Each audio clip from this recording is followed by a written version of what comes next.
प्रिय विद्यार्थियों, मैं उपस्थित हूँ कक्षा 8 की हिंदी का कलांश लेकर के। हमने पिछले कलांश में पाठ 2 जिसका नाम था लाख की चूड़ियाँ, उसके 5 प्रश्न हमने करे जो कि पुस्तक की जो कहानी थी उसमें से थे। जैसे आप पहला ये प्रश्न स्क्रीन पे देख रहे हैं, बचपन में लेखक अपने मामा के गांव चाव से क्यों जाता था और बदलू को बदलू मामा न कहकर बदलू काका क्यों कहता था। तो ये पहला प्रश्न। और इसके बाद में दूसरा प्रश्न, वस्तु विनिमय क्या है, विनिमय की प्रचलित पद्धति क्या है। और फिर तीसरा प्रश्न, मशीनी युग ने कितने हाथ काट दिए हैं, इस पंक्ति में लेखक ने किस व्यथा की ओर संकेत किया है। और फिर चौथा प्रश्न, बदलू के मन में ऐसी कौन सी व्यथा थी जो लेखक से छिपी ना रह सकी, मशीनी युग से बदलू के जीवन में क्या बदलाव आया। ऐसे ये 5 प्रश्न थे जिनके उत्तर मैंने आपको भेजे थे PDF फाइल में, वो आपने कर लिए होंगे। अब इससे आगे के प्रश्न है, ये आप जो स्क्रीन पे देख रहे हैं ना, कहानी से आगे, यानी कि वो तो कहानी से प्रश्न थे, ये थोड़ा कहानी से आगे के प्रश्न है जो हमें सोच के लिखने होते हैं। पहला प्रश्न है, आपने मेले बाजार आदि में हाथ से बनी चीज़ों को बिकते देखा होगा। आपके मन में किसी चीज़ को बनाने की कला सीखने की इच्छा हुई हो और आपने कोई कारीगरी सीखने का प्रयास किया हो तो उसके विषय में लिखिए। तो इसका उत्तर इस प्रकार से हो सकता है, वैसे सबका अलग अलग भी हो सकता है, लेकिन अपने को एक ही लिखना है ना, इसलिए तो मैं ये प्रश्न बोल रहा हूँ। तो इसके मैं उत्तर साथ में भेज भी दूंगा, तो आप उसको देख करके लिख सकते हैं। तो इसका उत्तर है, मैंने सूरज कुंड के मेले में धागे व ऊन से निर्मित सुंदर सुंदर छाते देखे। घर आकर मैंने भी ऊन में धागे इकट्ठे करके बनाने का प्रयत्न किया पर सफलता नहीं मिली। तो ये इसका उत्तर हो गया। दूसरा प्रश्न है, लाख की वस्तुओं का निर्माण भारत के किन किन राज्यों में होता है और लाख से चूड़ियों के अतिरिक्त क्या क्या चीज़ें बनती हैं, ज्ञात कीजिए। तो दूसरा प्रश्न है कि जो लाख की वस्तुएं होती हैं ना, वो भारत में कौन कौन से राज्यों में बनती हैं, और लाख की चूड़ियाँ तो बनती हैं, इसके अलावा और क्या क्या चीज़ें बनती हैं। तो इसका उत्तर इस प्रकार से है, लाख की वस्तुओं का निर्माण झारखंड, उत्तर प्रदेश, मध्य प्रदेश, पश्चिम बंगाल, महाराष्ट्र व असम में होता है। लाख से मूर्तियाँ, गोलियाँ और सजावट की वस्तुओं का निर्माण भी होता है। अब इससे आगे है अनुमान और कल्पना के प्रश्न। तो अनुमान और कल्पना के प्रश्न हैं, घर में मेहमान के आने पर आप उसका अतिथि सत्कार कैसे करेंगे। हाँ, हमारे घर में कोई मेहमान आ जाए तो हम उसका स्वागत कैसे करेंगे। तो इसका उत्तर तो आप सबको पता ही है, फिर भी तो इसका उत्तर इस प्रकार से होगा, सबसे पहले हम प्रेम पूर्वक उसका स्वागत करेंगे। आदर से उन्हें अंदर बुलाकर बैठने का कहेंगे, फिर हम उन्हें जलपान करवाएंगे। ठीक है।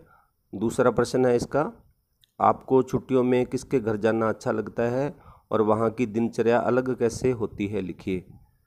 तो ये भी प्रश्न बहुत आसान है। इसका उत्तर है, मुझे छुट्टियों में नानी के घर जाना अच्छा लगता है। वहाँ की दिनचर्या गांव के वातावरण अनुसार ताजगी भरी होती है। गांव में जल्दी उठना, खेतों में जाना, फल सब्जी लेके आना और घर के पशुओं से ही दूध निकालना आदि, यह सारे कार्य हमारी दिनचर्या से अलग होते हैं। तीसरा प्रश्न है इसका, मशीनी युग में अनेक परिवर्तन आए दिन होते रहते हैं। आप अपने आसपास से इस प्रकार के किसी परिवर्तन का उदाहरण चुनिए और उसके बारे में लिखिए।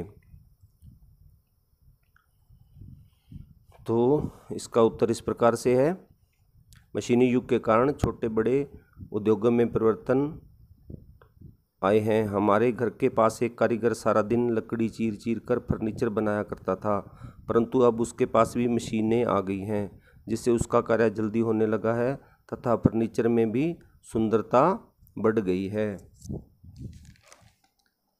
अगला प्रश्न है इसका प्रश्न नंबर 4, बाजार में बिकने वाले सामानों की डिजाइनों में हमेशा परिवर्तन होता रहता है। आप इन परिवर्तनों को किस प्रकार देखते हैं, आपस में चर्चा कीजिए।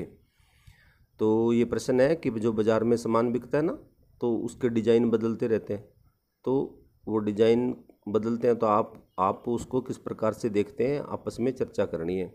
तो इसका उत्तर इस प्रकार से हो सकता है, यह परिवर्तन लोगों की रुचि व आवश्यकता अनुसार होते हैं, क्योंकि किसी को वस्तु का आकार छोटा बड़ा चाहिए, किसी को रंग की विविधता, तो किसी को डिजाइन में बदलाव अच्छा लगता है। इस प्रकार बाजार में बिकने वाले सामानों में डिजाइन में परिवर्तन होता रहता है। हाँ, तो बाजार में जो सामान होता है ना, उसका डिजाइन बदलता रहता है। तो किसी को छोटा चाहिए होता है, किसी को बड़ा चाहिए, किसी को कोई रंग चाहिए, किसी को कोई रंग चाहिए, इसलिए उसमें बदलाव आता रहता है। इसका 5वां प्रश्न है, हमारे खान पान, रहन सहन और कपड़ों में भी बदलाव आ रहा है। इस बदलाव के पक्ष विपक्ष में बातचीत कीजिए और बातचीत के आधार पर लेख तैयार कीजिए।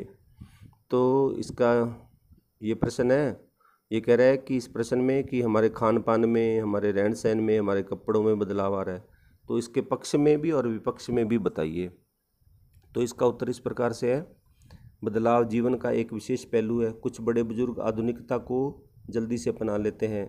रूढ़िवादी विचारों को त्यागने या उनमें बदलाव लाने में वे संकोच करते हैं।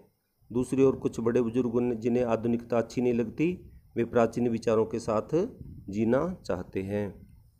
तो ये इसके 5 प्रश्न पूरे हो गए। अगला है भाषा की बात, यानी कि व्याकरण से संबंधित प्रश्न होते हैं। तो पहला प्रश्न है, बदलू को किसी बात से चिढ़ थी तो कांच की चूड़ियों से। और बदलू स्वयं कहता है, जो सुंदरता कांच की चूड़ियों में होती है लाख में कहाँ संभव है। ये पंक्तियाँ बदलू की 2 प्रकार की मनोदशाओं को सामने लाती है। दूसरी पंक्ति में उसके मन की पीड़ा है, उसमें व्यंग भी है। हारे हुए मन से या दुखी मन से अथवा व्यंग में बोले गए वाक्यों के अर्थ सामान्य नहीं होते। कुछ व्यंग वाक्यों को ध्यानपूर्वक समझकर एकत्र कीजिए और उनके भीतरी अर्थ की व्याख्या कीजिए। तो इसके कुछ व्यंग वाक्य, ये कहता है व्यंग में जो अर्थ है ना वो बताना है। वाक्य में व्यंग होता है तो उसका अर्थ क्या होता है वो बताना है।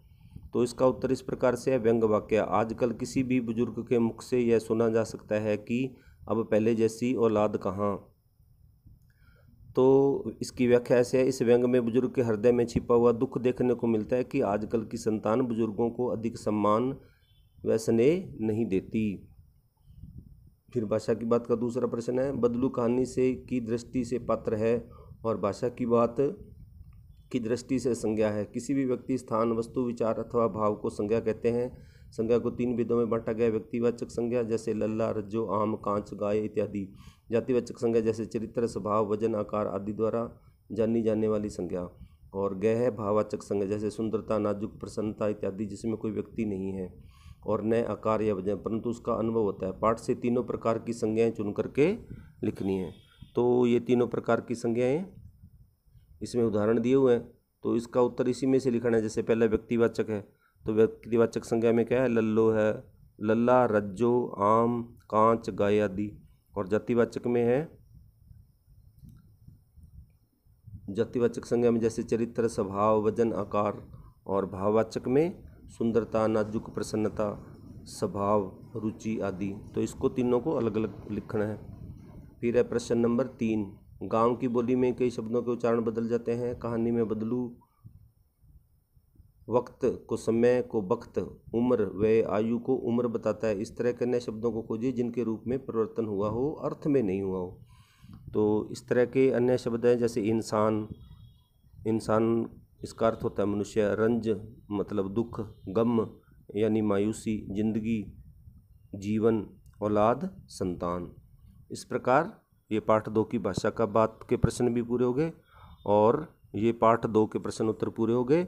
अब आप सब भैया बहनों को पाठ 2 तक के पूरे प्रश्न उत्तर पक्की कॉपी में करने हैं। अगले क्लास में हम पाठ 3 शुरू करेंगे। जय हिंद, जय भारत।